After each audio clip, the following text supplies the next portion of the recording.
Baik Bapak Ibu, suatu kehormatan bagi saya untuk menghadirkan beliau, Pendeta Benny Solihin, untuk boleh menyampaikan materi kita kali ini. Saya persilakan kepada Pak Ben. Silakan Pak Ben.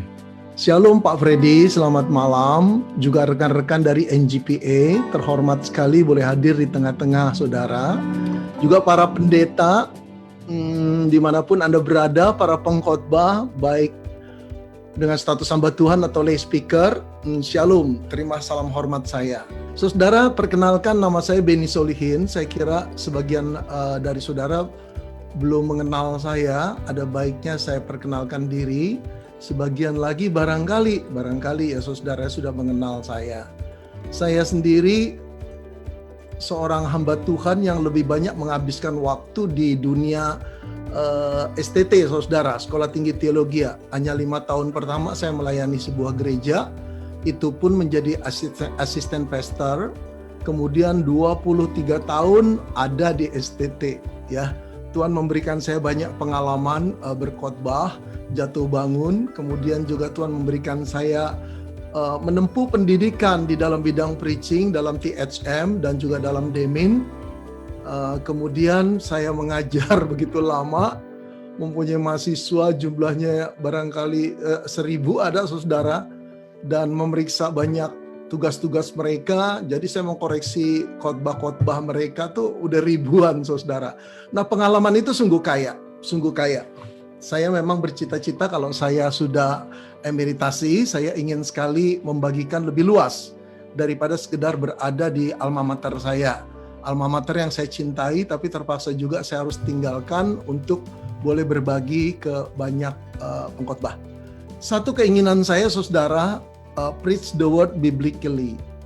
Saudara-saudara, ada banyak khotbah-khotbah yang sebetulnya jauh daripada apa yang disebut biblically secara alkitabiah. Saya tidak menghakimi saudara, tapi saya ingin tujuan malam hari ini adalah membawa kita semua memahami yang disebut alkitabiah yang mana sih, agar Tuhan senang bekerja di dalam khotbah-khotbah kita, karena yang diberitakan adalah perkataannya, bukan perkataan kita, bukan gagasan kita, bukan katakan manipulasi kita terhadap ayat-ayat Alkitab. Nah, itu yang akan kita cari.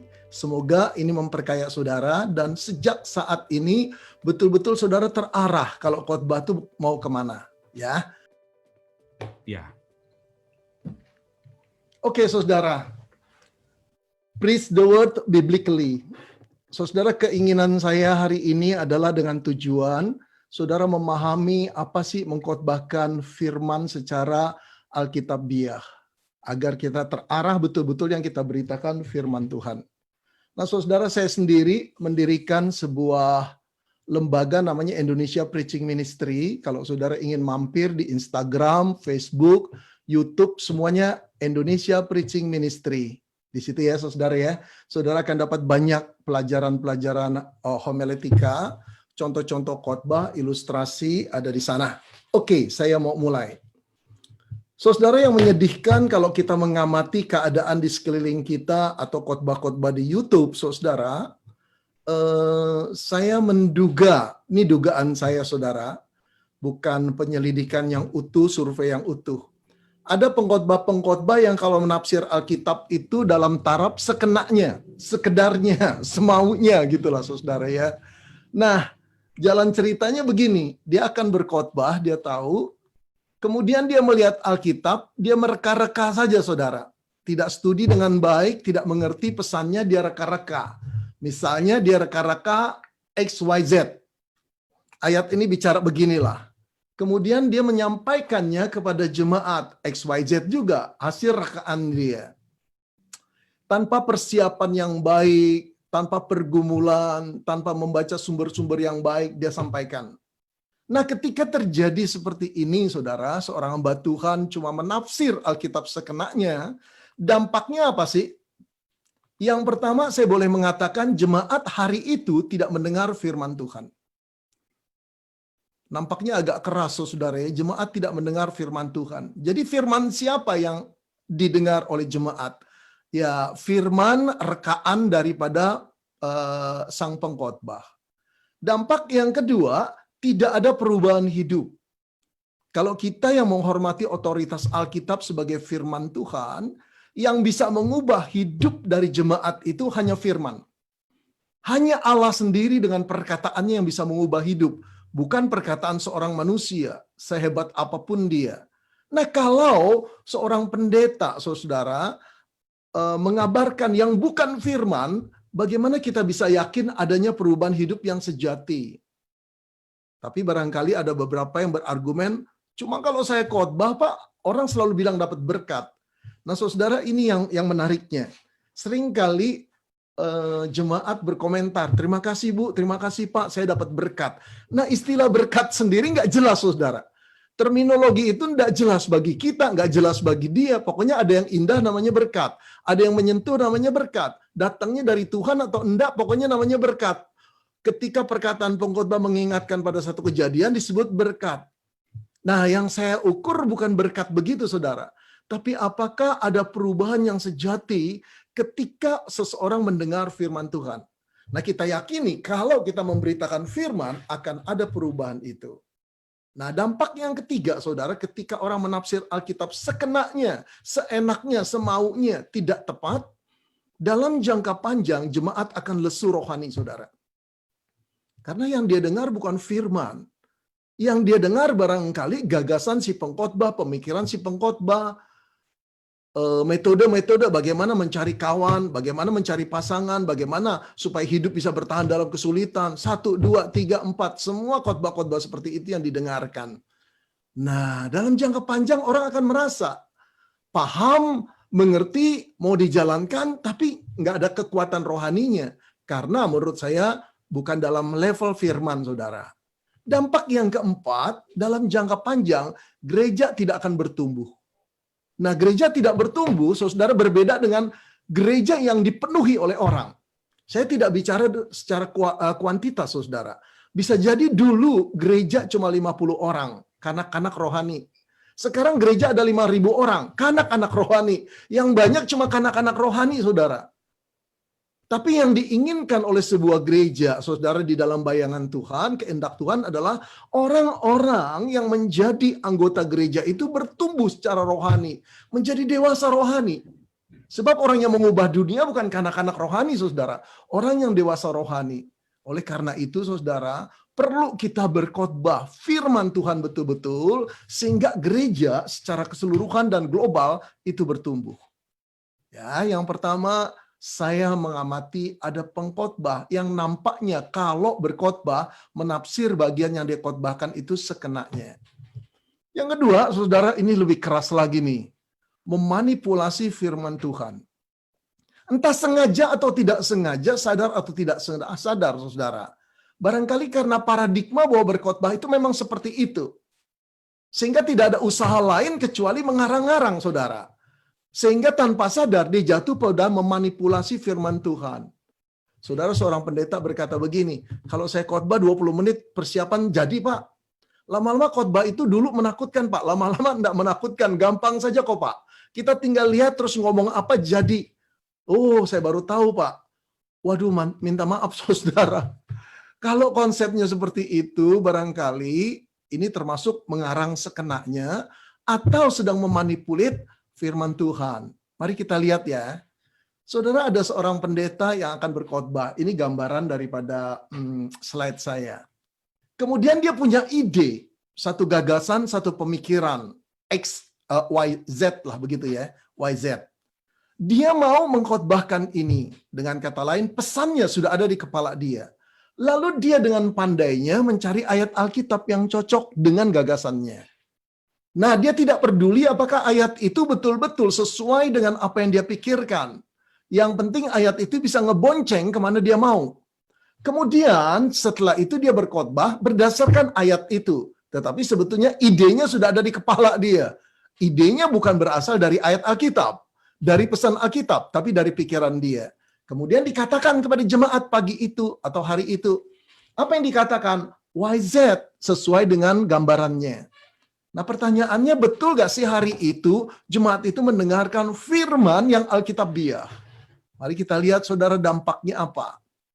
Yang pertama, kedua, ketiga, keempat sama dengan menafsir sekenanya, saudara. Jemaat tidak mendengar firman Tuhan, tidak ada perubahan hidup yang sejati, dalam jangka panjang akan menjadi lesu rohani, gereja tidak bertumbuh. Tapi saya memikirkan lagi dan saya tambahkan 3 lagi, saudara. Pengkhotbah saat itu mengambil panggungnya Tuhan. Tuhan tidak dapat panggung. Yang memainkan peran utama saat itu adalah si pendeta, si pengkhotbah. Barangkali dengan keyakinannya, self-confident yang tinggi, mengabarkan firman Tuhan dengan begitu menarik, orang tertawa, orang menangis, orang tercengang. Tapi sebetulnya Tuhan tidak mengambil panggung. Kenapa? Karena bukan perkataannya yang diberitakan. Perkataan pengkhotbah yang numpang lewat melalui perkataan Tuhan.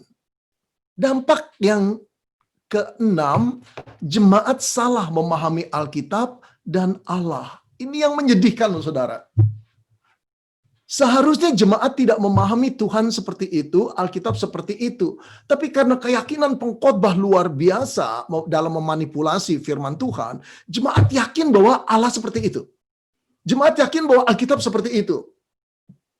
Aduh saudara, ini menyedihkan sekali, dan saya kira juga hati Allah sedih sekali. Dampak yang terakhir, saudara, dari cara menafsir, memanipulasi firman Tuhan adalah menghancurkan kekristenan itu sendiri, saudara. Kekristenan akan hancur kalau dengar khotbah-khotbah seperti itu. Saudara, yang merusak di dalam perjanjian lama, baik iman raja ataupun Israel, adalah para imam yang tidak mengkhotbahkan Alkitab, yang memanipulasi Alkitab sesuai dengan keadaannya. Akhirnya hancurlah imam Israel sampai Allah membuang mereka. Ini dampak yang terjadi pada zaman PL, bisa terjadi juga zaman sekarang. Itu beratnya beban yang ada pada saya. Saya harus mengatakan kepada rekan-rekanku, ayo khotbahkan Alkitab. Nah, saudara, yang ketiga saudara, yang saya amati, ada pengkhotbah yang betul-betul mengkhotbahkan firman Tuhan. Gambarannya begini, saudara. Sudah dari Senin dia memikirkan satu bagian firman Tuhan. Ada di kepala dia. Ada di kepala. Tapi dia belum tahu firman itu berbunyi apa dan pesannya apa. Dia mulai pagi-pagi membaca, kemudian mulai menelinti, dia berdoa, dia membaca buku-buku yang layak dibaca, yang memberikan sumber-sumber pengetahuan dia tentang teks itu. Setelah pergumulannya berhari-hari, dia berpikir, dia berdoa pada Roh Kudus, kemudian dia mendapati pesan daripada bagian itu. ABC misalnya, pesannya ABC. Satu gagasan, satu pemikiran, inilah yang Tuhan katakan di dalam teks yang akan dia khotbahkannya. Ya. Nah, kemudian pesan itu, saudara, dibawa ke mimbar. Dibawa ke mimbar, dia membaca Alkitab sesuai dengan Alkitab yang dia gumuli 1 minggu itu. Lalu dia sudah tahu pesannya adalah ABC. Ini bukan hasil rekaan dia, tapi hasil penyelidikan dia akan firman itu, yang digumuli dengan berbagai sumber dan didoakan di hadapan Roh Kudus yang memimpin dan membimbing dia, memberi iluminasi pada dia. Lalu kemudian dia khotbahkan. Apa yang dia khotbahkan? Yang dia khotbahkan gagasannya sama dengan yang dia gumuli di ruang belajarnya dia, ABC. Inilah yang saya sebut khotbah biblical, saudara. Khotbah Alkitabiah. Sang pengkhotbah dari keadaan buta, saudara, tidak tahu apa-apa pesannya, sampai dia tahu pesannya, dia menaklukkan diri kepada pesan itu, dia tidak menambah, dia tidak mengurang, dia mengatakan pesannya itu dengan jujur di hadapan jemaat. Ini bukan berarti khotbah nggak ada pendahuluan, nggak ada ilustrasi, nggak ada humor, nggak ada penutup, nggak, saudara. Tapi inti pesannya tidak berubah. Nah, di dalam menyampaikan pesan, mengkomunikasikan pesan, tentu saja seorang pengkhotbah perlu berpikir, pendahuluannya seperti apa ya supaya menarik. Supaya pikiran jemaat terbuka, supaya rasa ingin tahu mereka itu muncul. Lalu ilustrasi apa yang tepat untuk mendorong pesan ini? Semua itu dipikirkan. Itu bukan berarti menambah, saudara. Itu mencari dukungan-dukungan. Tapi pesannya sendiri, intinya sama dengan pesan teks yang dia pelajari itu. Nah, inilah pengkhotbah yang saya bilang, jujur di hadapan Tuhan, jujur pada jemaat. Tidak memanipulasi, tidak menganggap remeh bahwa firman Tuhan itu segampang yang dia pikirkan. Saudara coba pikirkan saja, kita semua tahu bukan, bahwa jarak antara diri kita yang hidup tahun 2020 dengan firman Tuhan, perjanjian baru saja minimum 2000 tahun. Ke perjanjian lama bisa 4000 tahun. Bagaimana kita bisa mengerti tulisan kuno yang berbeda latar belakang, budaya, sejarah, segala sesuatu cara pikirnya berbeda. Kita bisa mengerti dengan mudah. Tidak semudah itu. Kita perlu rendah hati dan berkata, kita ingin membaca buku-buku yang ditulis anak-anak Tuhan yang mendalami bidang itu. Ya, bahasanya aja kita nggak ngerti, saudara. Yunani, Ibrani, sebagian Aramik, kita nggak ngerti. Tapi jangan khawatir, ada anak-anak Tuhan yang menghususkan diri dalam soal bahasa. Ketika mereka memahami, mereka cerita sama kita. Ini tensisnya apa, ini artinya apa, dipakainya seperti apa. Kita numpang karya mereka. Kita mau berguru pada mereka. Sehingga kita mempunyai pemahaman tentang teks itu jauh lebih lengkap. Dengan demikian, waktu menafsir pesannya apa, jauh lebih tepat. Jauh lebih tepat. Oke. Nah, saudara, dampaknya apa ketika seorang pengkhotbah mengkhotbahkan firman Tuhan betul-betul secara alkitabiah?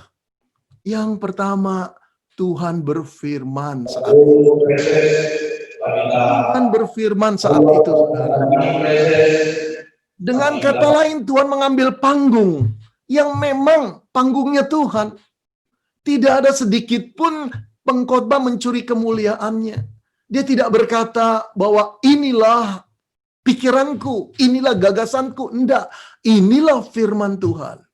Otoritasnya jelas dari firman Tuhan melalui Alkitab itu. Dampak berikutnya, jemaat semakin mengenal Allah.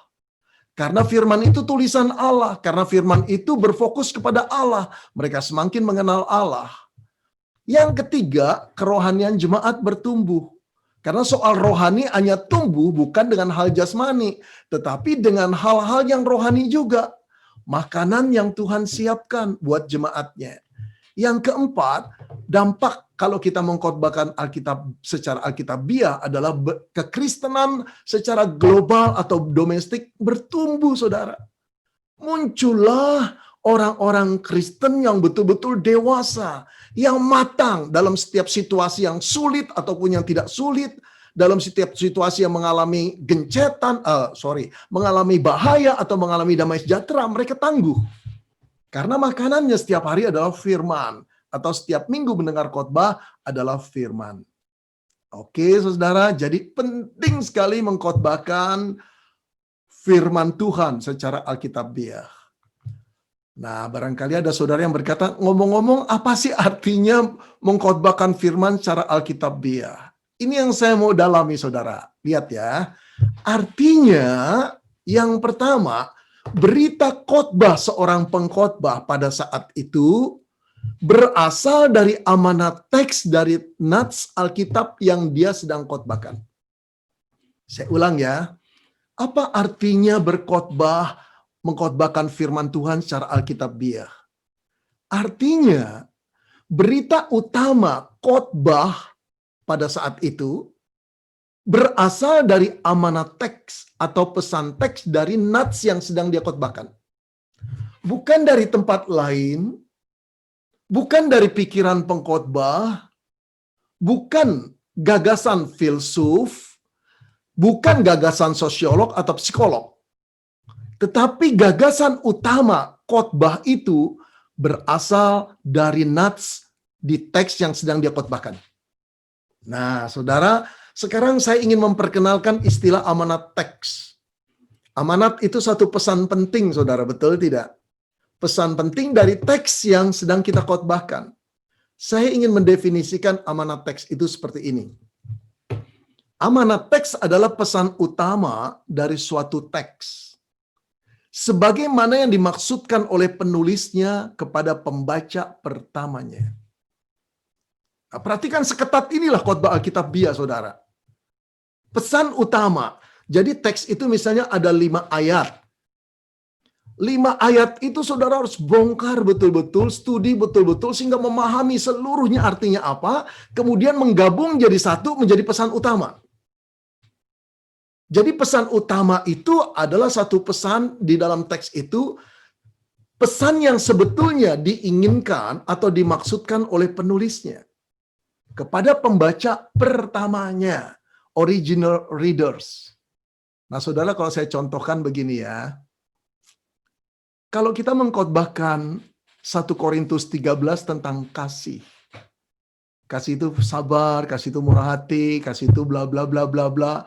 Wow, saya bayangkan saudara, karena saya pernah duduk sebagai jemaat dan mendengar beberapa pengkhotbah mengkhotbahkan itu. Ada pengkhotbah mengkhotbahkannya begitu datar, ada pengkhotbah mengkhotbahkannya begitu menarik, tertawa-tawa bicara soal kasih, ada pengkhotbah yang kalau bicara itu menyentuh sekali dan nangis terus lah. Nah, mana pengkhotbah yang Alkitabiah? Saudara tidak peduli apakah pengkhotbah itu bisa membuat orang tertawa terpingkal-pingkal atau menangis terus-menerus. Yang kita pedulikan adalah apakah waktu pengkhotbah menjelaskan tentang kasih, kasih yang dimaksud adalah sesuai dengan yang dimaksud Paulus ketika menulis kasih itu di 1 Korintus 13 kepada jemaat Korintus. Paulus penulisnya, Korintus pembaca pertamanya. Ketika seorang pengkhotbah mendefinisikan kasih, memberitakan kasih tidak seperti Paulus, khotbah itu bukan mengkhotbahkan firman. Khotbah itu mengkhotbahkan idenya sendiri. Tidak layak untuk dibawa di mimbar, sehebat apapun, semenyentuh apapun, selucu apapun pemahaman kita tentang kasih, tidak layak menjadi berita. Karena kita hamba Tuhan. Yang harus kita katakan adalah firman Tuhan, perkataan Tuhan, bukan perkataan makhluk yang lain. Nah, saudara, seketat itulah. Ketika kita belum memahami apa yang dimaksud Paulus tentang kasih ketika dia menulis di Korintus, kita tidak layak untuk naik mimbar. Karena kita nggak ngerti firman itu apa isinya. Nah, saudara, seketat itulah. Nah, jelas inilah yang disebut amanat teks. Pesan utama dari suatu teks sebagaimana yang dimaksudkan oleh si penulis kepada pembaca pertamanya.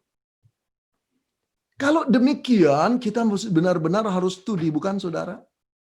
Nah, untuk lebih memahami amanat teks, izinkan saya menggambarkan supaya jadi lebih figuratif, lebih memahami maknanya. Begini saudara, saya ingin menunjukkan pada saudara satu diagram tentang alur komunikasi firman Tuhan. Kalau Tuhan ingin berkata-kata kepada umatnya Israel, kebanyakan dia berkata-kata melalui penulis Alkitab. Penulis Alkitab itu bisa nabi, bisa rasul, bisa orang awam, bisa raja, bisa siapa saja yang Tuhan mau pakai. Nah, ketika Tuhan ingin menuliskan kisahnya, memberikan kisahnya kepada para penulis Alkitab, dia menginspirasikan, mengilhamkan, menyatakan dirinya, kehendaknya kepada para penulis. Itu yang kita pahami, bukan? Para penulis Alkitab yang jumlahnya kurang lebih 40 dari Musa sampai Yohanes menulis kitab Wahyu, kemungkinan besar tidak sadar bahwa Tuhan itu menginspirasikan. Hanya rasanya tergerak untuk menulis kesaksian apa yang dilihat tentang perbuatan Tuhan. Misalnya Musa melihat bagaimana Tuhan itu membelah laut Tebrau, melihat bagaimana Tuhan itu memberi mana, memimpin dengan tiap awan, tiap api. Dia ingin menulis. Tetapi secara teologis kita memahami Allah sudah menggerakkan Musa sebetulnya untuk menulis kejadian itu. Dan saya duga, saudara, 40 penulis itu tidak pernah sadar satu kali kelak apa yang ditulisnya itu akan dipergunakan Allah sebagai Alkitab. Allah sudah merancang jauh-jauh hari. Roh Kudusnya sudah berbicara, memberikan inspirasi. Nah, ketika para menulis Alkitab menulis kitab-kitab mereka, dan di kanon saudara abad keempat, jadilah Alkitab utuh. 66 kitab. Nah, sekarang kitab itulah bagian-bagiannya yang mau kita khotbahkan. Bagian-bagian itu pernah berbicara kepada umat Tuhan. Dalam perjanjian lama namanya bangsa Israel, dalam perjanjian baru namanya gereja, saudara. Nah, bagaimana cara mengkhotbahkan bagian-bagian itu secara Alkitabiah? Kita perlu tahu dulu, waktu bagian-bagian itu atau sepotong bagian Alkitab atau satu cerita Alkitab yang akan kita khotbahkan, kita perlu tahu maksudnya apa. Dengan kata lain, amanat teksnya apa, seperti yang dimaksud si penulisnya. Nah, untuk mengetahui amanat teksnya, saudara, kita membutuhkan iluminasi Roh Kudus.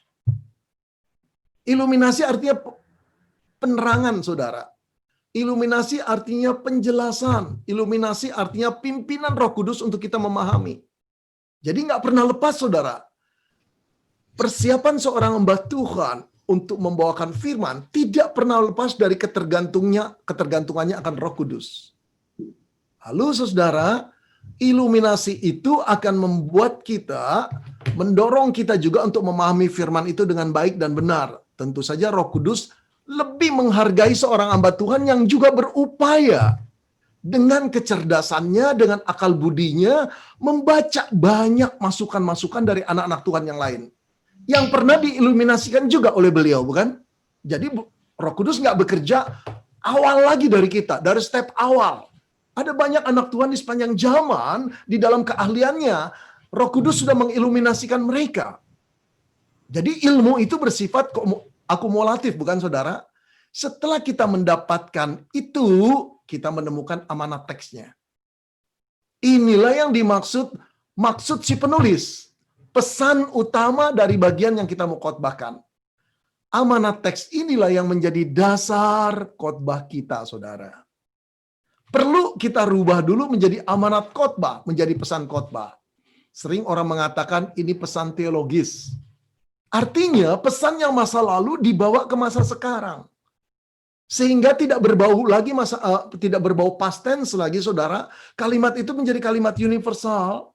Bukan cuma untuk Israel, tetapi untuk seluruh bangsa, untuk umat Allah.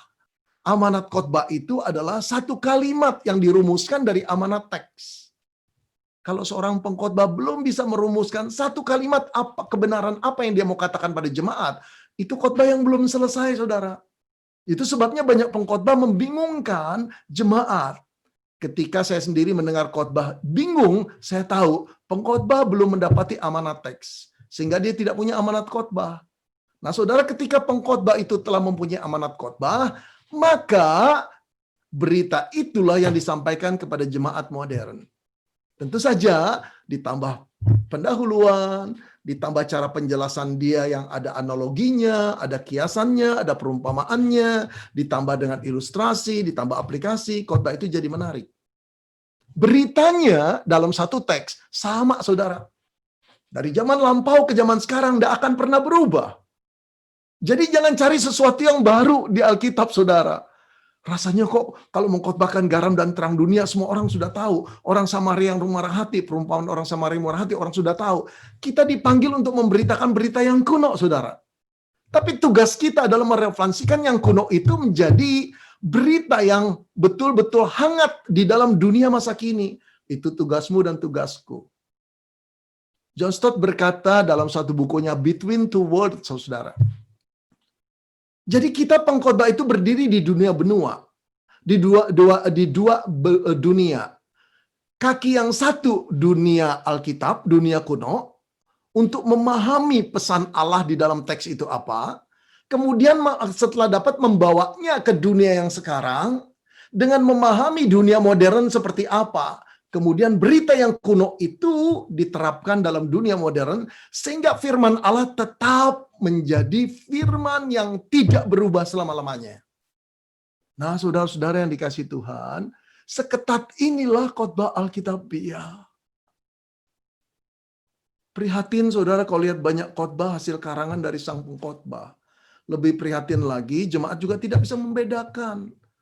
Sehingga apakah Tuhan hari itu diberi panggung, diberi tempat yang layak? Saya boleh berkata tidak. Ada banyak kebaktian dalam nama Tuhan yang Tuhan sendiri tidak dibiarkan bersuara. Para pengkhotbah bersuara keras dengan dasar Alkitab, tapi tidak menjelaskan Alkitab itu dengan baik. Nah, yuk sekarang kita mulai tahu amanat teks itu yang penting. Sekarang mari kita lihat lagi, saudara. Mengapa sih pengkhotbah harus mengkhotbahkan amanat teks? Itu pertanyaan lebih dalam, bukan? Agar kita punya argumen, kenapa harus cari amanat teks seperti yang Pak Beni katakan. Mari kita lihat. Kita mempunyai keyakinan amanat teks itu diinspirasikan oleh Roh Kudus. Saudara, Roh Kuduslah yang menggerakkan penulis untuk menulis. Nah, waktu menulis tidak dalam keadaan vakum, tanpa sebab lalu langsung tulis. Biasanya karena ada kejadian, penulis digerakkan oleh Roh Kudus untuk menulis, mencatat semua kejadian itu, dan di dalam cerita-cerita yang dia catat, si pembaca akan memahami, oh maksudnya Allah harusnya kita berlaku seperti begini. Oh, penulis memahami atau pembaca memahami, Allah ingin dirinya untuk diperlakukan seperti ini. Jadi Alkitab itu adalah kehendak Allah, bukan? Berbicara tentang diri Allah, bukan tentang tokoh, bukan tentang manusia, tapi tentang Allah. Oke.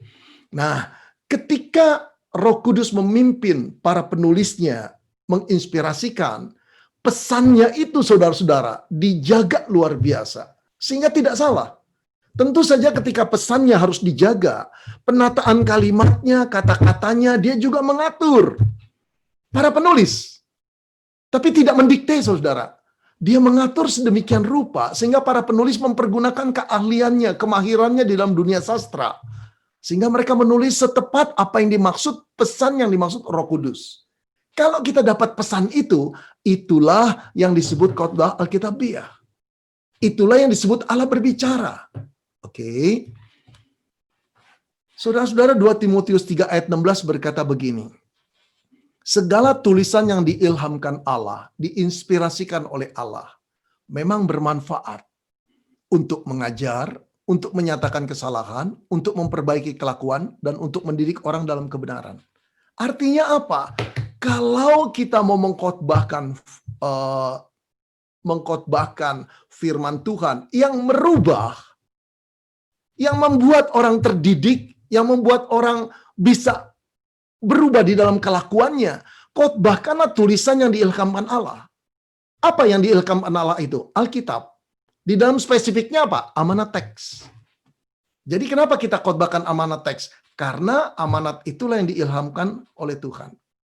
Lalu yang kedua, saudara, mengapa kita harus mengkhotbahkan amanat teks? Saudara, pada waktu kita mengkhotbahkan amanat teks, kita sebetulnya sedang mengkhotbahkan firman Tuhan. Tidak kita biarkan ide kita mengganti firman Tuhan. Tidak kita biarkan kalimat indah dari sebuah film menjadi inti dari firman Tuhan. Tidak kita biarkan sebuah perkataan, kalimat yang bagus dari seorang teolog mengganti firman Tuhan. Tidak pantas. Tidak pantas. Hanya firman Tuhan, kata-kata Tuhan, maksud Tuhan yang telah diinspirasikan oleh Roh Kudus kepada penulisnya, itulah yang harus kita khotbahkan. Karena itu penting amanat teks itu. Saudara, ada perkataan dari Agustinus dari Hippo, Bapak Saint Augustine, yang berkata, when the Bible speaks, God speaks. Saudara rindu gak ketika saudara menyampaikan firman Allah berbicara? Saya rindu, saudara rindu. Tapi saudara tahu kuncinya, apa yang dikatakan Bapak Agustinus harus dicatat. Kapan Allah akan berbicara dalam khotbah kita? Ketika firman-Nya kita bicarakan. Kita biarkan berbicara dengan bebas. Kita tidak memanipulasi, kita tidak menyelewengkan, kita tidak mensalahartikan. Kita tidak berkata-kata lebih, kita tidak mengurangi. Saudara, menarik sekali, satu kali, saya itu beberapa puluh tahun yang lalu, saudara pernah punya pengalaman begini. Saya pengen langganan koran, Kompas. Ketika saya melihat tukang koran, saya deal sama dia. Mas, saya berkata, bisa gak saya langganan, tapi kamu datangnya jam 6:30 paling telat. Karena jam 7 saya harus pergi kantor. Kalau kamu datang lebih 6:30, saya masih punya kesempatan setengah jam baca berita yang terupdate hari itu. Oh, bisa. Waktu itu belum musim gadget, saudara. Dia datang benar-benar jam 6 kurang 5, tapi lama-lama makin mendekati 6:30. Dan akhirnya lewat dari 6:30, saya sudah jalan ke kantor, saudara. Ya, sudah jam 7 saya jalan ke kantor. Jadi nanti saya pulang jam 2, jam 3, Saya baru baca koran, buat apa? Buat apa, betul nggak? Udah ketinggalan berita bukan? Akhirnya saya pesan sama pembantu saya, Bu, tolong katakan sama tukang koran, ya, janjinya kamu mengantar koran itu tidak lebih telat dari 6:30. Itu janji kamu pada Bapak, bukan? Nah, katakan begitu, Bu, agar dia kembali disiplin. Iya, Pak. Saudara, hari itu saya pulang jam 3 sore. Kemudian saya tanya sama pembantu saya, Ibu sudah bilang sama tukang koran? Sudah, Pak. Ibu bilang apa? Kalau tidak datang 6:30, Bapak berhentikan langganannya. Wow. Saudara-saudara, saya bukannya gembira. Dia berkata gitu. Saya tegur, Ibu, saya tidak mengatakan memberhentikan dia. Saya mengatakan supaya dia menepati janjinya datang sebelum 6:30. Biarin, Pak, biarin, Pak. Biar dia takut sekalian. Nah, saudara lihat ya. Saya harusnya senang dong ada orang yang ngebelain kita. Ngebelain saya. Tapi saya kira kalau firman itu adalah firman Allah dan pribadi itu Allah, dia tidak senang. Dia tidak mau dirinya dibela dengan melebih-lebihkan firman-Nya. Dia mau kita tepat mengatakan di bagian itu apa yang dia katakan setepat itu. Dia tidak ingin juga dikurangi. Oleh karena itu, saudara, kita perlu dengan teliti, dengan takut akan Tuhan, bergantung pada Tuhan, membaca sumber-sumber yang bisa dipercaya untuk mendapatkan amanat teksnya dengan benar. Karena kita yakin when the Bible speaks, God speaks. Ketika the Bible-nya tidak dibiarkan bicara, ketika the Bible-nya, saudara, dialihkan, dibiaskan, dimanipulasi, Allah enggan bicara. Walaupun setelah khotbah banyak orang berkata, khotbahnya bagus sekali, kami dapat berkat. Tapi saya percaya Allah tidak mau berbicara. Karena perkataannya disalahgunakan. Waduh, seketat ini kita harus mempunyai rasa takut seperti ini, saudara. Agar kita bertanggung jawab betul-betul terhadap firman yang kita beritakan. Nah, saudara, kenapa sih kita harus mengkhotbahkan amanat teks yang mewakili firman Tuhan? Hanya firman Tuhan yang mengubah manusia.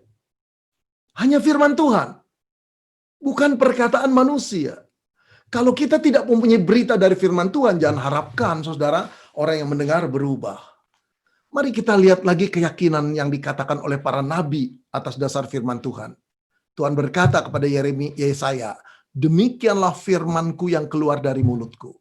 Ia tidak akan kembali kepadaku dengan sia-sia, tetapi ia akan melaksanakan apa yang kukehendaki dan akan berhasil dalam apa yang kusuruh kepadanya. Berhasil bukan berarti sukses secara materi loh, enggak, saudara. Kalau Tuhan merancang firman itu untuk menegur dan mengeraskan hati mereka, pasti keras. Kalau Tuhan merancang firman itu untuk melembutkan dan menghancurkan benteng pertahanan rohani mereka, pasti hancur. Itu namanya. Karena Tuhan yang berfirman. Kita lihat lagi, saudara, di dalam Yeremia. Bukankah firmanku seperti api, demikianlah firman Tuhan. Dan seperti palu yang menghancurkan bukit batu. Saudara, kalau kita ingin menghancurkan orang-orang sombong di gereja yang merasa diri luar biasa, orang-orang bebal, orang-orang degil, tidak bisa kita teriak-teriak dengan perkataan dan wibawa kita. Tidak cukup. Kadang-kadang ketika kita khotbah pelahan, kita khotbah nampaknya tidak berwibawa, tapi waktu menyampaikan firman Tuhan, Tuhan yang membela perkataannya. Asal perkataannya dikabarkan dengan benar. Nah, satu lagi, saudara, Ibrani. Sebab firman Allah hidup dan kuat dan lebih tajam daripada pedang, bermata dua manapun. Ia menusuk amat dalam sampai memisahkan jiwa dan roh, sendi-sendi dan sumsum. Ia sanggup membedakan pertimbangan dan pikiran hati kita. Dengan kata lain, firman Tuhan itu luar biasa kuasanya. Ayo, saudara, khotbahkan firman Tuhan. Yang terakhir di dalam bagian ini, kenapa sih kita harus mengkhotbahkan amanat teksnya? Kenapa nggak bisa amanat kita? Kenapa nggak bisa gagasan kita? Supaya khotbah mempunyai standar objektif, saudara. Saudara bayangkan kalau kita sama-sama berkhotbah tentang Tuhan Yesus mengubah air menjadi anggur pada perjamuan di Kana, Yohanes 2 ayat 1-11. Yang satu mengatakan bagian itu mau mengatakan Tuhan sayang kepada rumah tangga. Pengkhotbah yang lain berkata, belajarlah dari iman para pelayan. diperintahkan yang mustahil tetapi dilakukan juga. Atau belajarlah dari Maria, menjadi orang Kristen yang peka akan masalah orang, peduli, lalu cari jalan keluar pada pribadi yang tepat. Yang benar yang mana sih?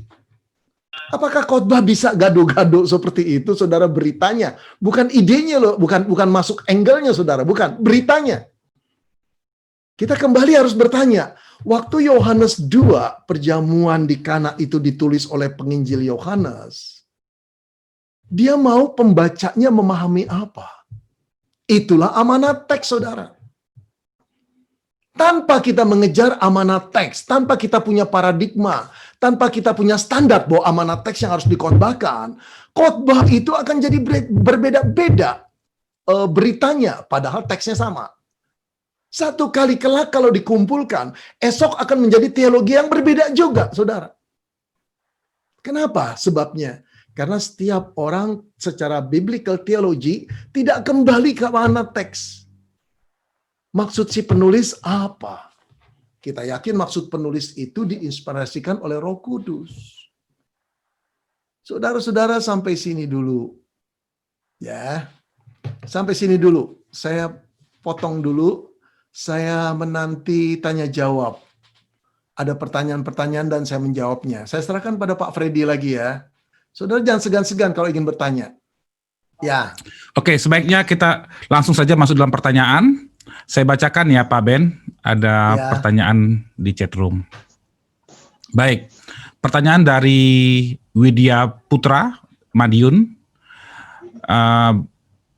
Beliau bertanya, saya bertanya tadi kepada Pak Ben, berkata, kita perlu menemukan ide dari teks yang dicontohkan diambil dari surat 1 Korintus 13 mengenai kasih. Berarti ide khotbah atau tema dari setiap pengkhotbah yang mengambil nats di 1 Korintus 13 itu seragamkah? Atau bisa memiliki beberapa inti pemikiran meski tidak merubah prinsip yakni mengenai kasih? Maksudnya, terima kasih. Apakah sama semua? Pertanyaan gitu? Baik. Saya jawab ya. Saudara-saudara, amanat teksnya harusnya sama. Amanat teksnya harusnya sama, pesannya sama kepada orang Korintus itu.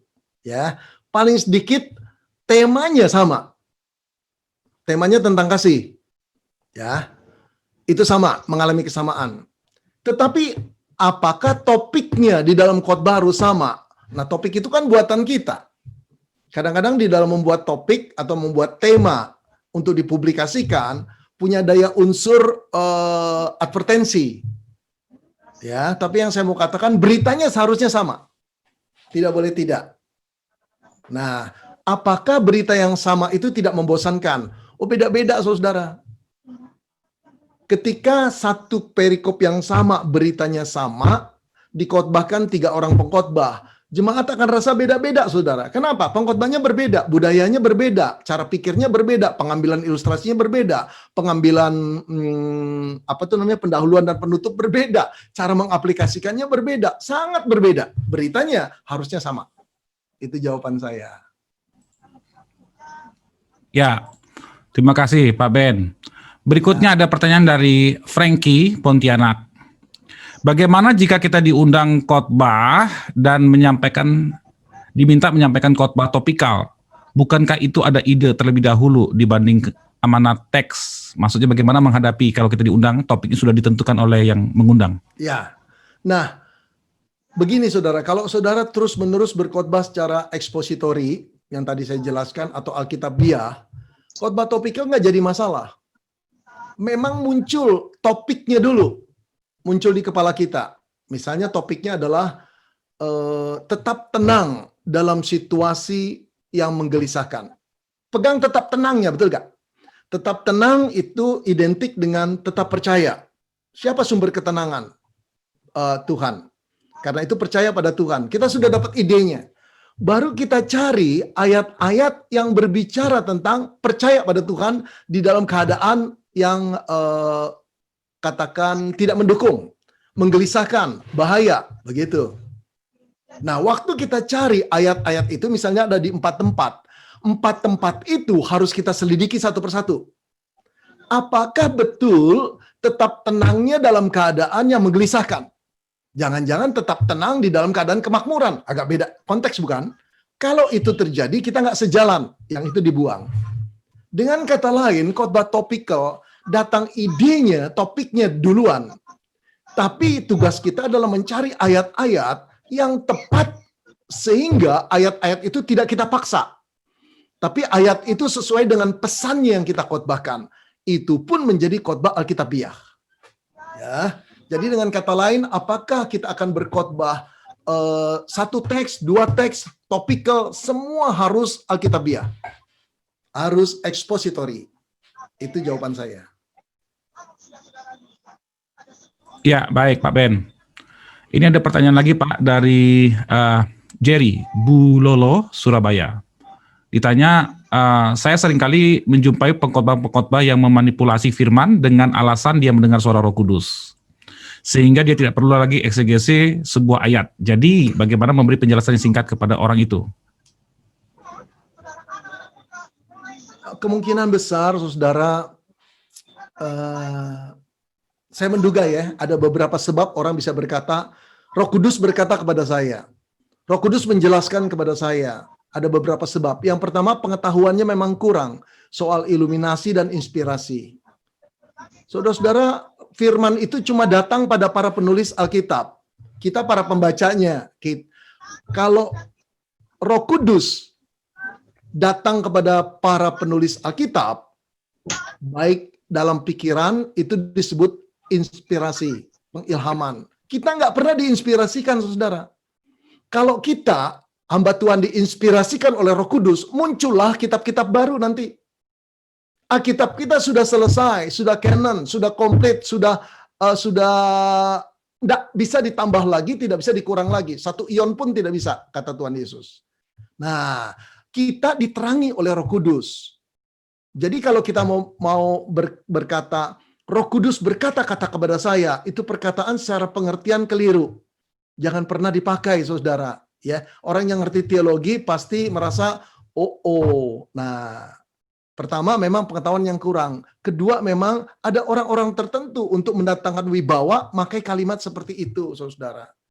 Saya malah mengatakan kalau seorang hamba Tuhan pakai kalimat seperti itu di mimbar, dia sudah kehabisan wibawa. Sehingga dia butuh Tuhan memperlihatkan kepada saya. Tuhan mengatakan kepada saya, no. Tuhan mengatakan di firman itu. Jadi kita harus disiplin, saudara. Ya, nah, jadilah pengkhotbah yang takut akan Tuhan. Kalau betul-betul Tuhan tidak mengatakan, jangan katakan. Jangan katakan. Nah, bukan berarti Roh Kudus tidak memimpin kehidupan kita pribadi. Saya percaya secara pribadi, misalnya saja, kita lagi bingung jalan, ke kiri atau ke kanan. Bisa berdoa sama Tuhan kok. Saya sering kali, Tuhan kiri atau kanan ya? Saya ragu nih Tuhan. Kadang-kala beliau berkata dengan jelas, kiri, jangan kanan. Dan benar. Tapi itu tidak bisa saya pakai di mimbar, saudara. Untuk hal-hal kebenaran yang bersifat publik, itu bersifat private, saudara. Ya, jadi buat saya, ayo kita belajar firman, mengeksegesis, studi dengan baik. Nanti bagian terakhir saya akan katakan itu dalam 5 menitan. Oke, thank you. Ada yang lain Pak Freddy? Ya, sepertinya banyak pertanyaan yang masih bingung Pak tentang amanat teks dan topik itu. Apakah itu sama atau beda? Oh, gini. Saudara, ketika kita mencari amanat teks di sebuah bagian Alkitab yang mau kita khotbahkan, amanat teks itu adalah pesan utama. Kalau pesan utama berarti ada pesan kecil-kecil, saudara, yang mendukung. Pesan-pesan minor. Nah, pesan-pesan minor ini ada gunanya agar para pembaca memahami pesan utamanya apa. Betul tidak? Oleh karena itu, waktu berkhotbah, jangan kita terpancing untuk mengkhotbahkan hal yang kecil-kecil.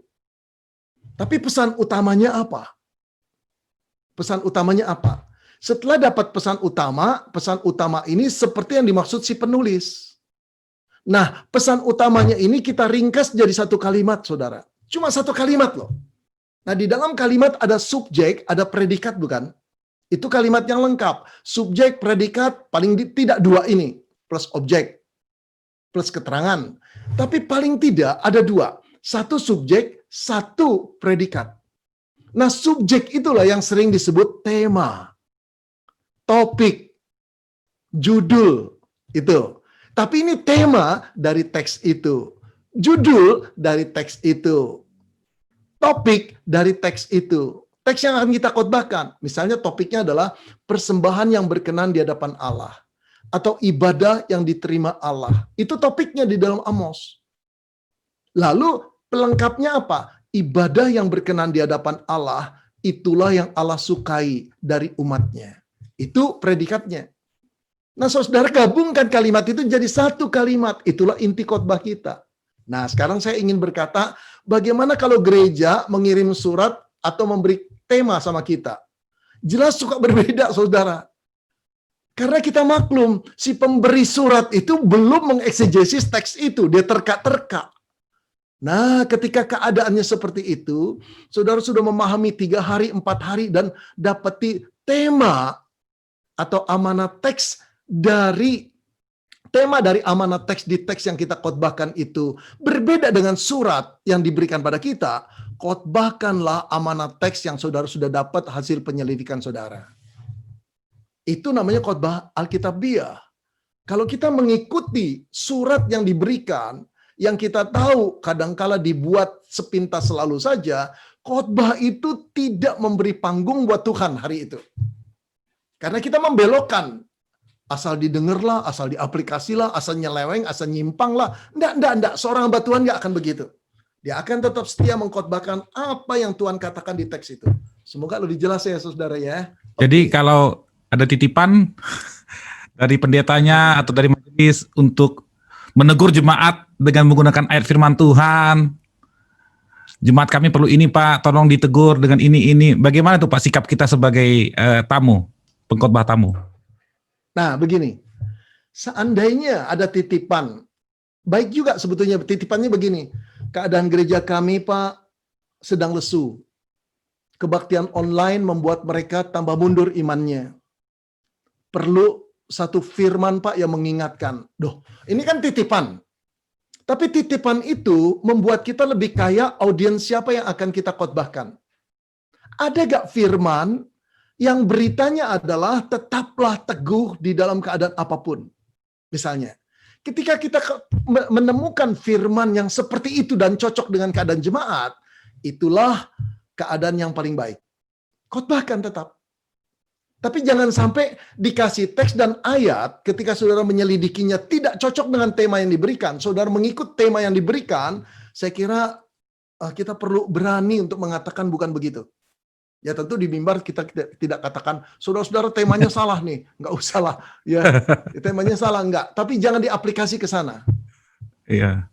Jangan diaplikasi ke sana. Saya beri contoh normal saja ya, saudara ya.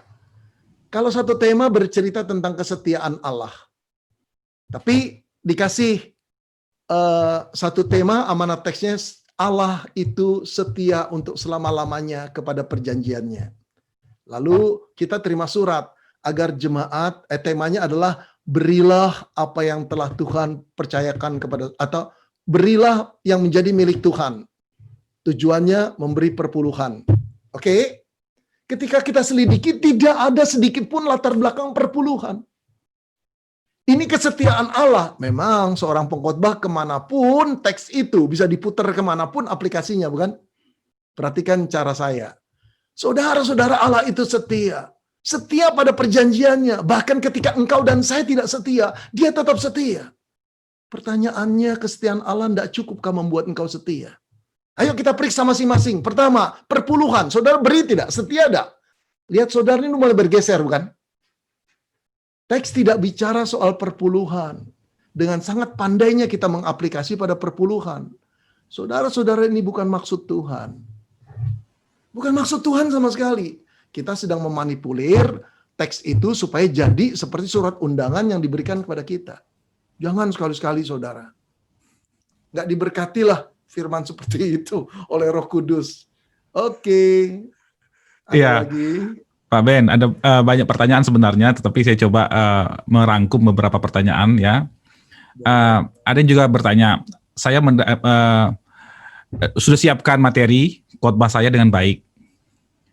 Ya, kemudian setelah nyampe di lokasi di gereja yang kita diundang, ngobrol-ngobrol dengan pendeta dan jemaat, ternyata topik yang atau tema yang saya bagikan itu kurang cocok dengan kira-kira kondisi jemaat setempat. Setelah kita ngobrol di lokasi, ada orang yang tiba-tiba menggantinya dengan menyesuaikan dengan kondisi. Itu bagaimana, Pak? Begini, saudara, saya juga bisa melakukan seperti itu. Tapi yang pertama begini, di dalam kasus itu, apakah kita sudah menerima suratnya lebih dulu belum? Kalau kita sudah menerima surat, berarti sudah ada tema, betul? Ketika ngomong-ngomong di konsistori, di gereja itu, loh kok nggak cocok keadaannya. Gimana yang ngasih surat dia kok? Atau begini keadaannya. Kita sudah mempersiapkan satu bagian firman. Ketika kita datang, waduh, ternyata inputnya tidak cocok dengan khotbah kita hari itu. Boleh nggak diganti? Boleh. Tapi bukan berarti khotbah yang belum pernah kita siapkan, tiba-tiba kita akan khotbahkan. Buat saya, orang akan dengar firman yang ditafsir sekenanya. Jangan. Khotbahkanlah khotbah yang pernah saudara selidiki dengan matang dan khotbahkan di gereja lain atau di gereja saudara. Khotbah yang betul-betul baik beritanya dan benar. Boleh saudara tukar. Ya, tapi jangan pernah coba mengkhotbahkan satu teks yang belum pernah dipersiapkan. Bagi saya tidak bertanggung jawab itu. Ya, jadi masih boleh tukar kok. Oke. Yang lain. Kalau mendadak pun begitu ya, Pak. Kalau tiba-tiba ini ada yang bertanya, tiba-tiba saya diminta menggantikan pengkhotbah lain yang berhalangan dan waktunya tinggal 2 hari lagi. Bagaimana dengan situasi seperti itu? Kalau waktunya tidak sempat untuk saya mempersiapkan, apakah saya bisa menggunakan materi yang lain yang sudah pernah saya miliki? Berarti sudah terjawab ya, Pak? Gimana? Ya, tentu lebih bijaksana berkata pada yang ngundang, saya mau menggantikan dan saya kosong. Tapi boleh gak? Jangan tema ini, karena saya nggak sempat mempersiapkannya. Begitu, oke? Ya, baik Bapak Ibu. Banyak pertanyaan yang di chat room, tetapi saya karena berhubung waktu, saya ingin juga Bapak Ibu bisa berinteraksi juga langsung dengan Pak Ben. Oke, Pak, ketetapan Nehe dari BNKP, silakan dari Nias ya. Selamat malam Pak Pendeta Beni. Selamat malam. Halo. Ya, terima kasih Pak Beni untuk seminar malam ini. Mengingatkan saya kembali bagaimana mempersiapkan khutbah dengan baik. Ada 2 hal yang saya minta atau saya tanya sama Bapak Beni. Yang pertama, kami minta Pak contoh khutbah yang benar-benar mengilhamkan. Ya, benar-benar itu ilham dari Allah, mana teks.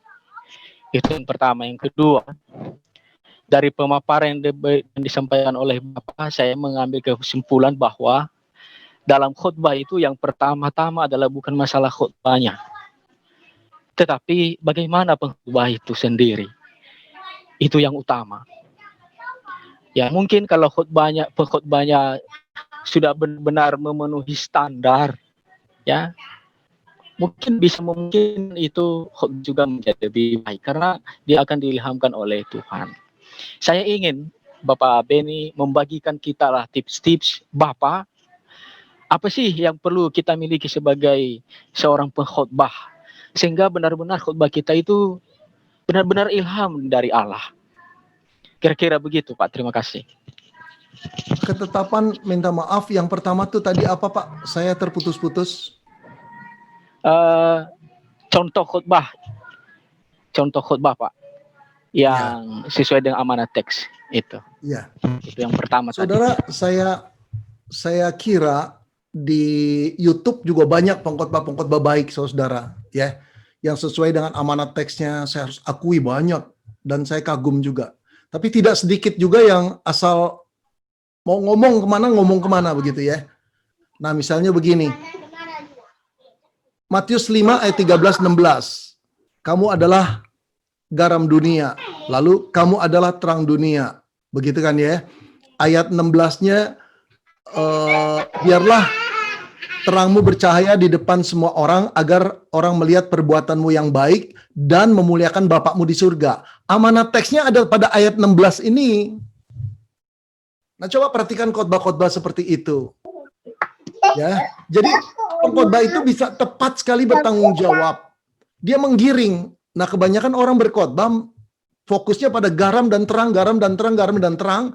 Tidak tahu jadi garam itu untuk apa, jadi terang itu untuk apa. Bukan sekedar untuk melakukan perbuatan baik, tetapi untuk memuliakan nama Bapa di surga. Ada banyak orang jadi terang, ada banyak orang jadi garam untuk dirinya sendiri. Nah, kalau pengkhotbah sampai membahas ayat 16, itu bagus, dia mengerti. Ada banyak saya kira khotbah-khotbah seperti itu ya. Nah, lalu, apa sih syarat menjadi pengkhotbah yang bisa mengkhotbahkan khotbah dengan amanat teks yang tepat? Tentu saja di dalam khotbah, saudara, ada beberapa unsur. Yang pertama, unsur Allah. Yang kedua, unsur pesan Allah, firman Tuhan. Yang ketiga, unsur daripada Roh Kudus. Yang keempat, unsur daripada pengkhotbah sendiri. Allah ingin menyampaikan firman-Nya. Itu fix, tidak berubah.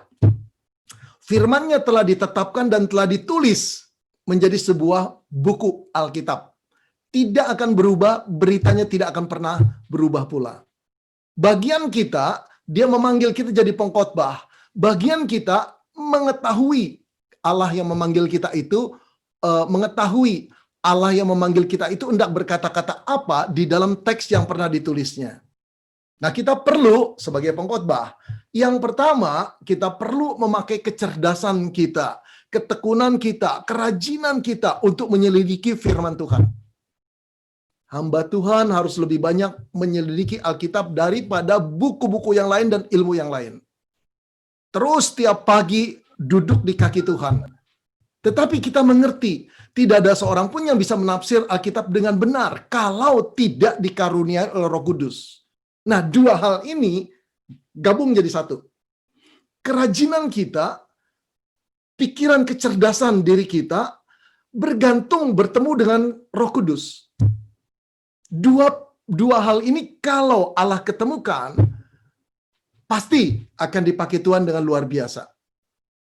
Tuhan atau Allah Roh Kudus tidak berminat memakai hamba Tuhan yang malas. Saya berkata lebih keras, minta maaf ya. Enggak. Yang merenung-renung firman Tuhan di malam minggu, saudara. Di Sabtu malam jam 12 malam untuk mendapatkan ilham katanya. Lalu besok pagi bisa berkhotbah luar biasa. Enggak akan begitu. Tuhan lebih menghargai hamba Tuhan yang dari hari Senin pagi sudah duduk di kaki dia. Berdoa, memohon dengan kerendahan hati agar dia bisa mengerti teks ini artinya apa. Terus bergumul, dapat amanat teks, dibawa berjalan, dibawa ke kantor, dibawa belanja, terus dalam kehidupan sehari-hari. Sabtu sudah jadi, Minggu dikhotbahkan. Berbeda sekali. Jadi ada 4 unsur. Ada unsur Allah yang berfirman, Alkitab firman Allah, Roh Kudus yang menerangi kita, dan juga kerajinan upaya pengkhotbah, kebergantungan pada Roh Kudus. Setelah mendapati kebenaran, dia harus menjadi pelaku kebenaran itu yang pertama. Kita akan selesaikan nanti ya. Begitu Pak Ketetapan, semoga membantu. Ada pertanyaan dari chat room, Pak Ben. Ya. Pak Tepanus Igau dari Bontang, Kalimantan Timur. Pertanyaannya adalah, kan biasanya setiap teks itu kan pasti kaya dengan kebenaran, begitu ya. Bagaimana jika saya khotbahkan salah satu dari kebenaran, maksudnya dari bagian dari keseluruhan teks tersebut, saya pilih sebagian saja, bagaimana? Saudara-saudara, saya setuju setiap teks itu kaya kebenaran, tapi kebenaran utamanya cuma satu. Bisa bedakan. Seorang teman berkata begini, Alkitab itu kaya sekali, Ben. Ya, waktu saya studi di Amerika, teman itu sama-sama satu kelas. Alkitab itu kaya sekali, Ben. Maksudmu gimana? Ini satu bagian Alkitab, sudah saya khotbahkan 4 tahun. Setiap tahun Natal, saya khotbahkan, beritanya berganti-ganti. Waduh, saya heran. Alkitab kaya sekali, nanti dulu. Yang kaya itu idemu yang nggak konsisten, atau Alkitabnya. Alkitabnya tetap konsisten, saudara. Nggak ada 4 berita, nggak. 1 berita. Cuma karena nafsirnya tidak konsisten, dapatnya beda-beda. Betul? Oke, yuk kita pikirkan begini. Ketika Yohanes menulis perjamuan di Kana, saudara percaya Yohanes pengen pembacanya tahu bahwa Tuhan itu menyayangi keluarga. Yang kedua, Yohanes juga punya maksud tersembunyi. Di samping orang-orang tahu Tuhan menyayangi keluarga, dia pengen juga para pembacanya pengen mencontoh atau belajar dari iman para pelayan. Yang disuruh perintah bawa 6 tempayan, yang disuruh perintah bawa air, dia bawa 6 tempayan. Kalau 1 jadinya cuma 1. Kalau 3 jadinya cuma 3. Dia punya 6 tempayan. Beriman 6 tempayan, jadi semua. Nah, 2 ide kan. Atau yang ketiga, saudara percaya Yohanes itu pengen sekali para pembacanya memahami juga belajar dari Maria. Kok jadi orang Kristen itu ibunya Yesus peduli peka pada kesulitan orang. Bukan cuma peka, peduli cari jalan keluar. Bukan cuma peduli cari jalan keluar datang pada orang yang tepat, Yesus. Saudara percaya ini? Dia punya 3 maksud? Saya nggak percaya. Dia menulis dengan satu tujuan. Semua itu unsur-unsur cerita. Ada Maria, ada kesulitan, ada mempelai, ada imam. Semua itu unsur cerita, saudara. Tetapi penggabungan itu membuat Yohanes ingin mengatakan satu hal. Ayat 11. Semua itu dilakukannya dari tanda-tanda yang pertama ini dilakukannya agar murid-muridnya percaya kepada dia. Ternyata kisah itu ditulis bukan demi kepentingan pasutri yang sedang menikah, bukan untuk belajar dari pelayan, bukan belajar dari Maria, agar murid-muridnya percaya siapa guru yang baru diikutinya itu, Yesus anak Allah, bukan cuma sekedar guru, dia adalah firman yang menjadi manusia, pasal 1. Jadi kalau saudara berkata banyak kebenaran, itu kebenaran kecil-kecil untuk mendukung sebuah cerita atau sebuah bagian. Untuk kita memahami kebenaran besarnya yang disebut amanat teks. Jadi konsentrasilah pada amanat teks. Jangan khotbahkan pecahan-pecahan kecil atau pecahan kecil yang kita khotbahkan malah tidak signifikan. Kita akan nyasar beritanya. Akhirnya yang jadi adalah karangan kita tentang teks itu. Semoga lebih jelas ya. Karena tidak semua teks Alkitab itu kan dikhotbah secara eksposisi. Ya, seperti banyak gereja yang pernah mengundang, mereka cuma ambil satu ayat, misalnya di kitab Amsal. Nah, cara mengembangkan itu kan pasti kita harus cari ayat-ayat pendukung. Ya, seperti misalnya khotbah tentang hikmat. Jadi kita harus ambil ayat-ayat pendukung di kitab yang lain. Nah, teknik yang paling baik itu seperti apa? Ketika mereka memberikan tema khotbah yang cuma diberikan satu ayat saja.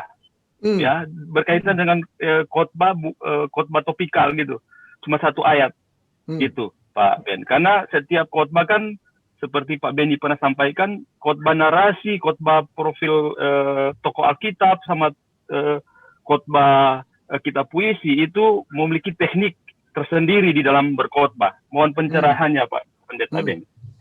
Terima kasih Pak. Yang pertama-tama saya ingin mengatakan khotbah ekspositori itu bukan salah satu jenis khotbah. Khotbah ekspositori adalah satu-satunya cara pengkhotbah Kristen berkhotbah. Jadi khotbah ekspositori itu bukan model, bukan cara, tapi prinsip pengkhotbah Kristen berkhotbah. Yaitu apa? Katakan khotbah itu amanat teksnya. Ketika khotbah itu tidak mengatakan amanat teks, itu bukan khotbah Kristen. Itu bukan khotbah firman Tuhan, bukan khotbah Alkitab. Jadi semua khotbah harus ekspositori. X artinya keluar, ya. Dengan kata lain, seorang ekspositor mengangkat keluar amanat teksnya, bukan memasukkan pikirannya kita ke dalam. Nah, tidak peduli sekarang ayatnya cuma satu, atau ayatnya beberapa karena diikat oleh satu topik, atau ayatnya itu perikop atau satu cerita, satu pasal, satu buku, kitab Efesus misalnya. Nggak peduli. Tapi yang diperdulikan adalah apakah setiap ayat yang diangkat, pengkhotbah itu mengetahui amanat teksnya dengan tepat. Nah, oke, sekarang masuk kitab Amsal.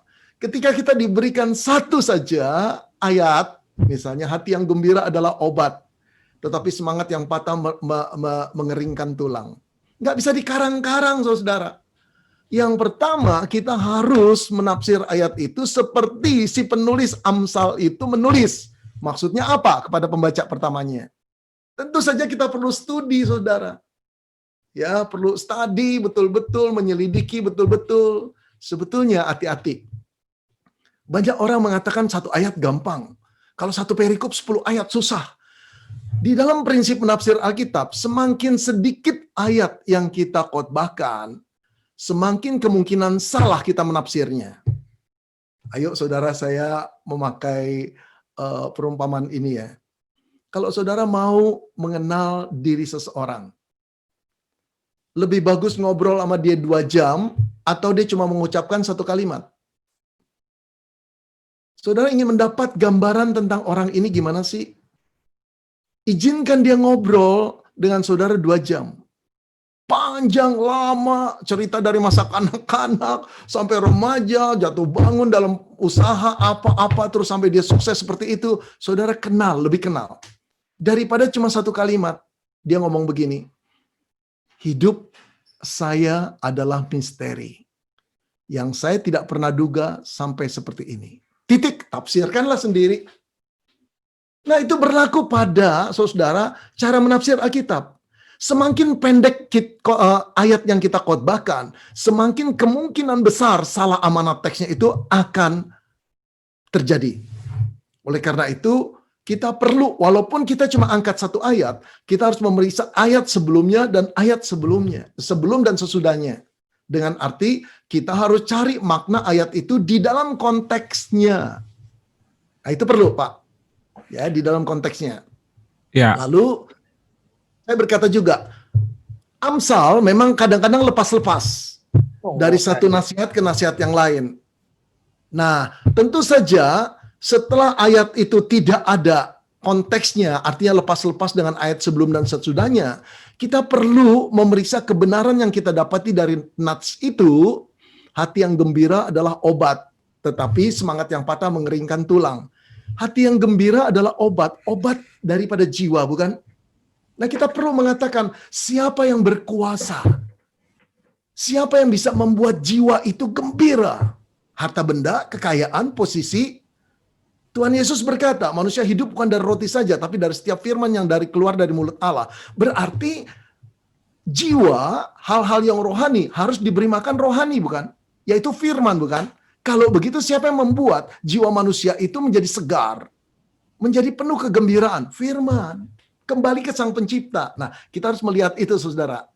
Melihat kaitan kebenaran itu di sepanjang Alkitab. Kemudian nanti kaitkan, apa kaitannya Amsal ini dengan keselamatan di dalam Yesus? Kristosentris ke sana.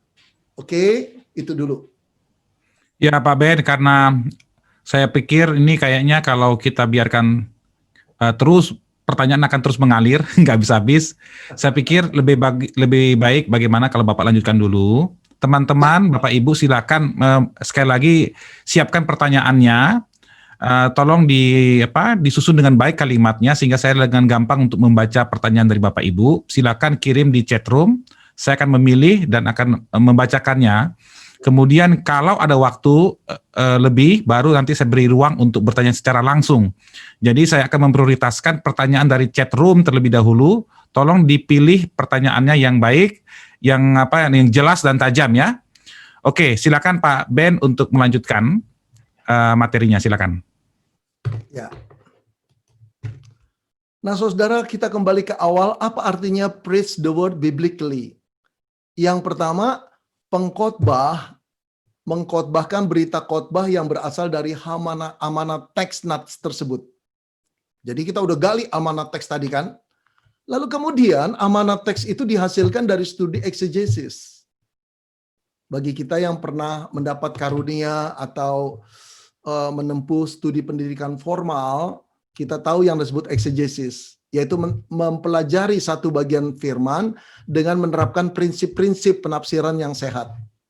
Jadi di sini kecerdasan kita, kerajinan kita itu menopang, saudara. Ya. Tetapi setelah kita berupaya, kita juga mempunyai keyakinan tanpa pertolongan Roh Kudus kita nggak mungkin bisa mengerti dengan tepat. Nah, disitulah pengkhotbah bergantung pada Roh Kudus. Disinilah selalu bertemu antara jiwa pengkhotbah dengan Roh Kudus di ruang belajarnya. Setelah beliau memimpin kita memahami firman, beliau juga ingin kita menerapkan firman bagi diri kita sendiri. Kadangkala saudara, seorang pengkhotbah yang betul-betul tersentuh oleh firman bisa menangis, bisa rasa dikuatkan, bisa gembira, bisa bersorak di kamar belajarnya. Itu disebut dia mengalami firman itu. Biarlah setiap kali kita memahami firman Tuhan, kita sampai pada titik itu. Kita mengalami. Belum tentu kita melakukan, tapi kita sudah mengalami. Yang terakhir, saudara, setelah itu kita memikirkan untuk menerapkan firman ini kepada jemaat. Apa yang diterapkan? Amanat teks itu.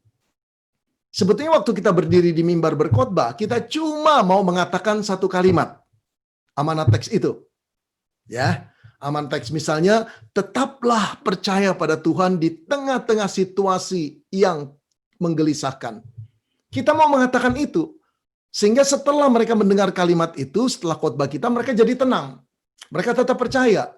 Tapi tidak mudah untuk membuat orang memahami satu kalimat itu.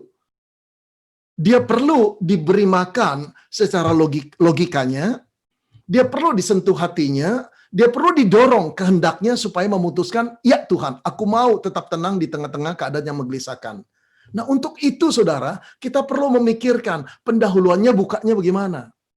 Setelah itu amanat khotbahnya dikatakan di mana. Setelah itu penjelasannya gimana. Setelah itu ilustrasi apa yang aku pakai, aplikasi apa. Semua dipikirkan. Ini strategi mengkomunikasikannya. Sampai jadi sebuah khotbah yang matang. Lalu kita khotbahkan saudara-saudara. Nah, waktu kita mengaplikasikan kepada jemaat, kita tidak boleh mengaplikasikan topik yang tidak ada di teks itu. Jangan coba-coba diselewengkan, dibiaskan, dikesampingkan, diserempetkan. Tidak, itu berarti kita tidak setia pada Tuhan. Yang harus kita aplikasikan adalah kebenaran di dalam amanat teks itu. Nah, kelebihannya adalah khotbah cuma ngomong satu poin. Satu pesan, bukan satu poin, satu pesan. Poin bisa 3, bisa 4, bisa 5, ya. Tapi khotbah membawa kebenaran satu pesan. Tetaplah tenang atau tetaplah percaya. Itu dia topiknya. Predikatnya di tengah-tengah keadaan yang menggelisahkan. Nah, ketika jemaat pulang, setelah pengkhotbah mengaplikasikan tetaplah tenang. Dia pulang dengan satu kalimat, aku akan tetap tenang, walaupun keadaan di sekelilingku menggelisahkan. Itulah yang disebut preach the word biblically. Jadi betul-betul kita disiplin pada apa yang Alkitab katakan. Sampai di sini, saya kembali ke Pak Freddy. Baik Bapak Ibu, saya akan menyampaikan beberapa pengumuman. Saya akan menayangkan sebuah video dari Dr. Rames Richard. Kita saksikan video dari beliau.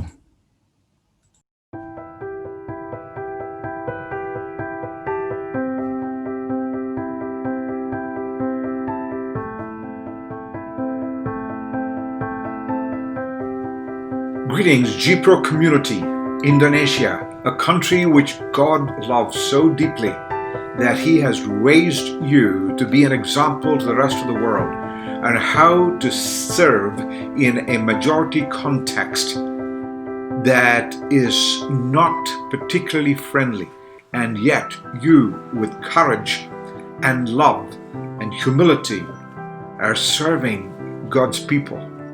Today I speak to all those of you who train pastor leaders. You are part of the GPRO community of Reach. We want every pastoral leader to be healthy. Pastoral health affects church health, and church health affects societal health. Thank you for joining me in delivering spiritual health worldwide. You are a critical part of God's work at this very decisive time in human history and geography. The fact that you are alive and that I am alive in an atmosphere of danger and disease and death shows that God has a purpose for us. And yet it is possible for us to be exhausted, to feel anxious and tired. Therefore, strengthen your feeble arms and your weak knees. Make level path for your feet, so that the lame will not be disabled, so that they will be healed. That is a set of verses from Hebrews chapter 12, verses 12 and 13 that I would like to give to you. Please study those verses deeply, absorb them fully, and then claim them as you serve the Lord Jesus Christ and His beautiful bride widely, consistently, and amazingly in His strength, which strengthens us to strengthen others. Thank you for being part of this movement and a moment with momentum at this time.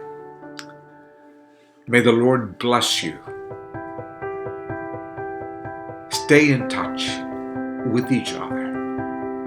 That way we can deliver spiritual health worldwide. Amen.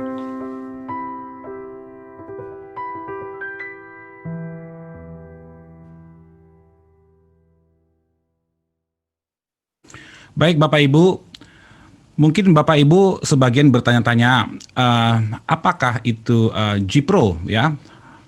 Bahwa kami ada 6 orang Bapak Ibu alumni dari Dallas GPA, yaitu Dallas Global Proclamation Academy, atau lebih gampang disingkat G-Pro saja penyebutannya, bahwa kami ada 6 orang ya alumni dari Dallas GPA. Kami dimuridkan di sana oleh Dr. Ramesh Richard dan banyak sekali para master coach yang sangat luar biasa.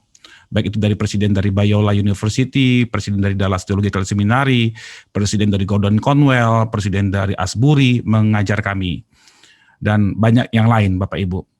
Dan ada 6 orang Bapak Ibu saya perlu perkenalkan alumni dari Dallas GPA dari Indonesia, yaitu pertama Pendeta Hudus Pardede, beliau berada di Malang saat ini.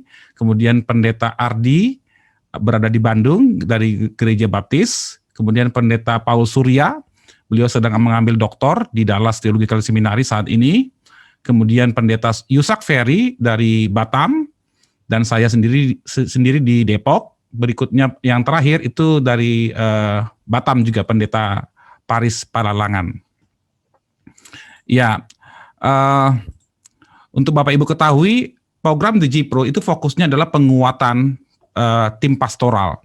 Jadi tujuannya adalah kita ingin memperlengkapi para pendeta di seluruh Indonesia untuk boleh bertumbuh menjadi pendeta yang sehat, healthy pastor. Dan kami percaya bahwa healthy pastor itu akan berdampak kepada penguatan gereja-gereja dan keluarga-keluarga di jemaat, sehingga keluarga-keluarga menjadi keluarga yang sehat dan gereja pun bisa menjadi gereja yang sehat. Dan itu dimulai dari healthy pastor. Sebab itu kami mengadakan program ini.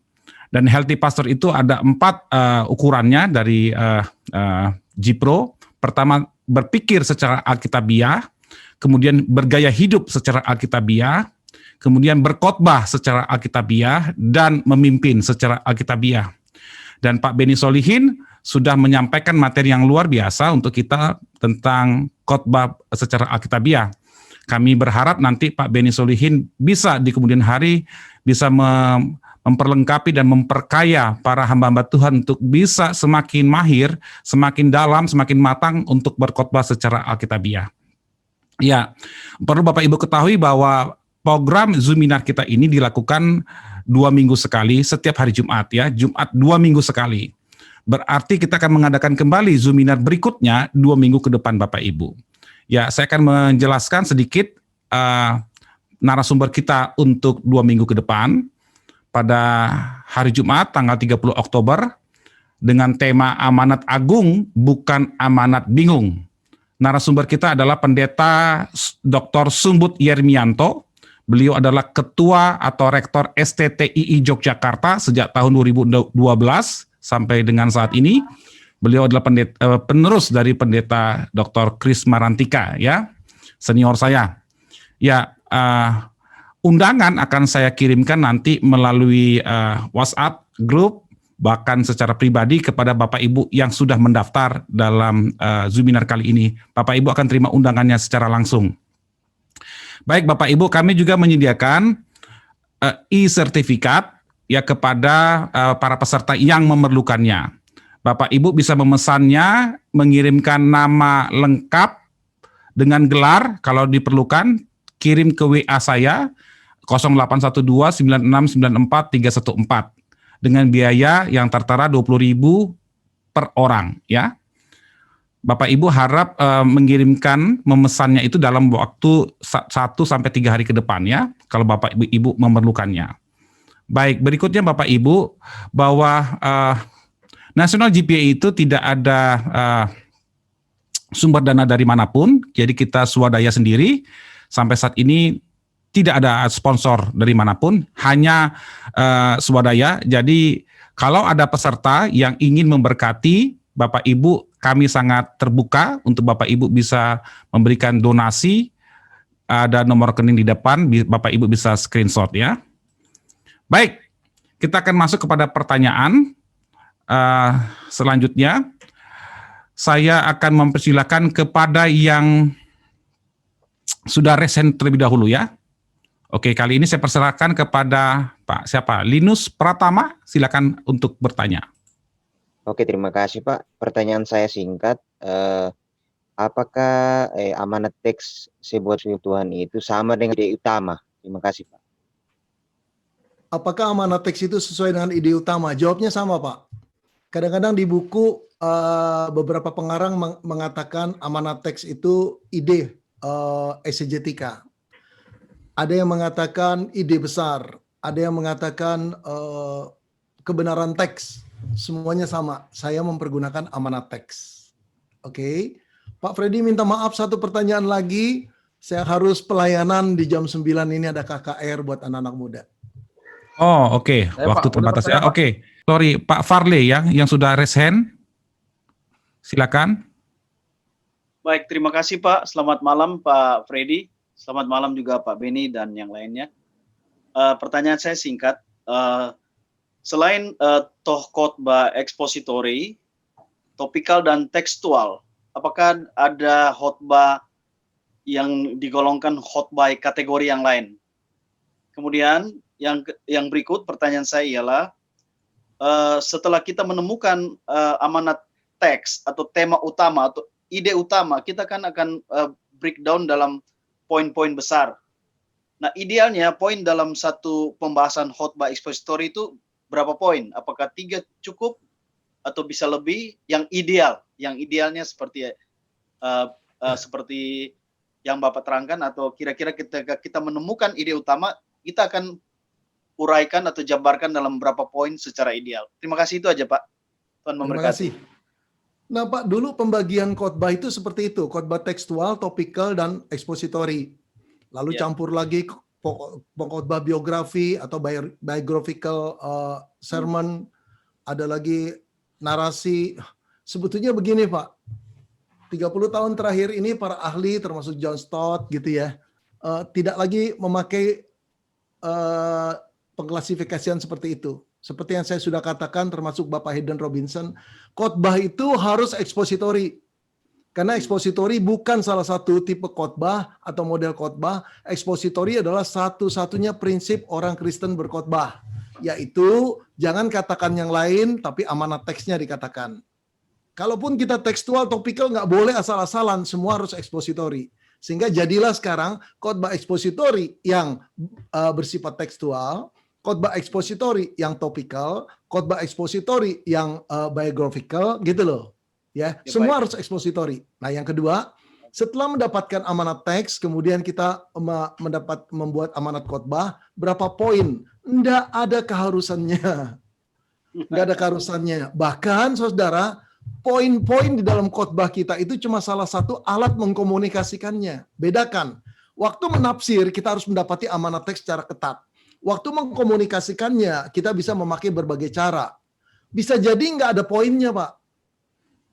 Tetapi kita terus berusaha menjelaskan yang satu itu, yaitu amanat khotbah. Nah, pertanyaan Bapak saya masuk lagi. Kalau jadikan poin, berapa poin? paling banyak 3, Pak.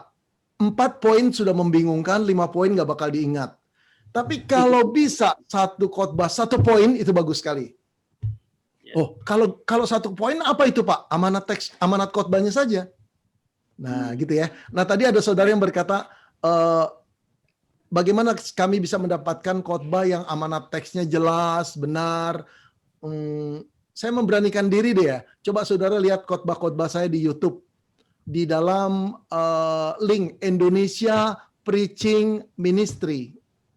Nah, saudara lihat, nggak selalu benar, tentu ada kekurangannya. Ya, saya nggak selalu membagi 1, 2, 3, Pak.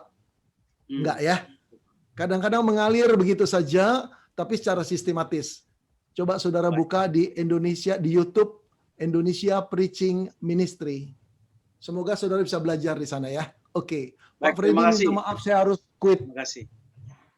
Ya, terima kasih Pak Ben untuk waktunya. Kami mengucapkan terima kasih sekali lagi Pak Ben. Kami berharap nanti di lain waktu kita bisa bertemu kembali ya Pak Ben. Ya, terima kasih Pak Freddy. Ya, Terima kasih Tuhan berkati ya. saudara. Shalom, Oke. Tuhan berkati semua. Ya, Bapak Saya Ibu. ya. Ya, terima kasih Pak Ben. Terima kasih, Pak Ben.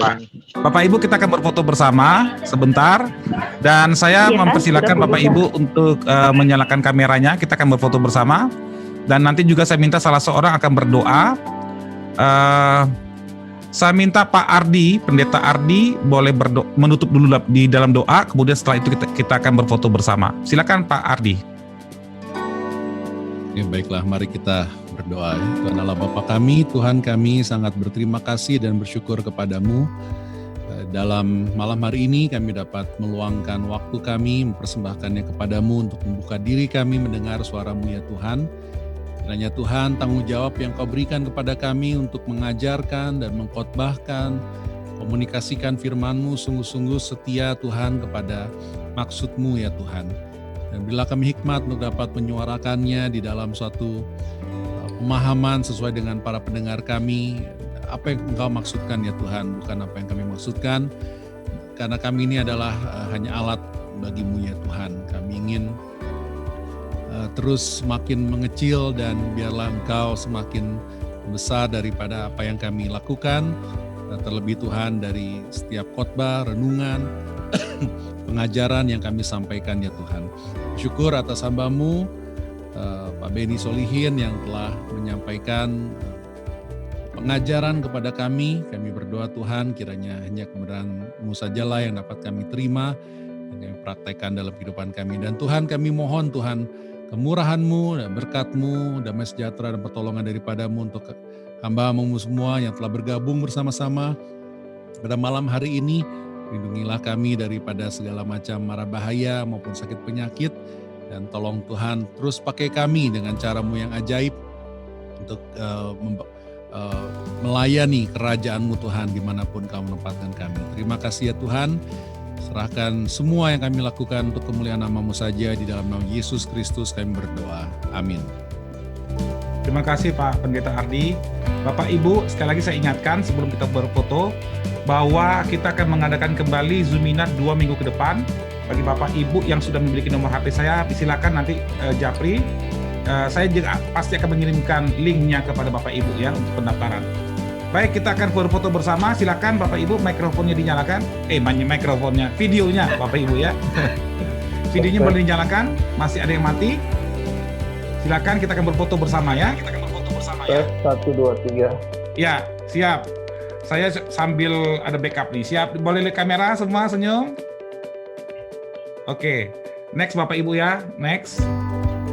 Senyum semua, 1, 2.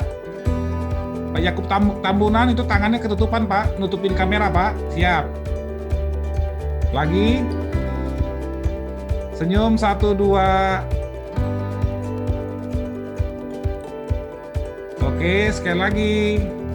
Masih ada 6 screen Bapak Ibu, sebentar. Ya, 2 lagi ya, 2 screen. Oh, ya, one more. Ya, terima kasih untuk kehadiran Bapak Ibu. Sampai jumpa dalam pertemuan kita.